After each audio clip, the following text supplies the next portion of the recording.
এই ঈমানের গুরুত্ব, ঈমানের মাধ্যমে অন্তরে প্রশান্তি আসে, আত্মা স্থির লাভ করে, হৃদয়ে আনন্দিত হৃদয় গড়ে ওঠে।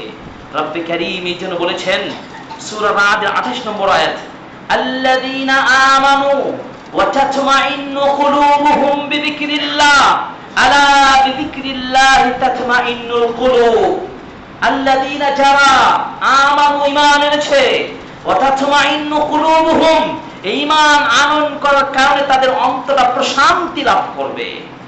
মনে রাখবে, আলা বিযিকরিল্লাহি তাতমাইন্নুল কুলুব, আল্লাহর স্মরণ করা, আল্লাহর জিকির করা, আল্লাহর ঈমান নিয়ে অন্তরের পরিচর্যা করা, হৃদয়ের মধ্যে সত্যিকারে প্রশান্তির বাতাস বয়ে আসে।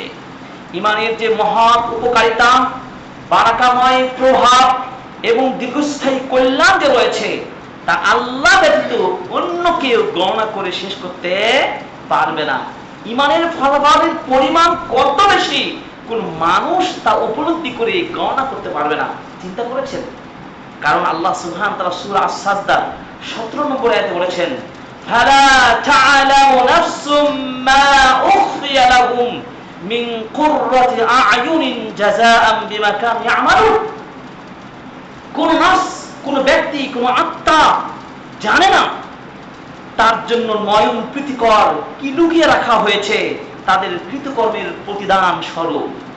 আল্লাহ ঈমানের বদৌলতে আপনার চক্ষু শীতলকারী কি যে মহা পুরস্কার সাজিয়ে রেখেছেন, সত্যিকার কোন নাফস, কোন ব্যক্তি ভাবতেও পারবে না, সেটা কেউ জানে না।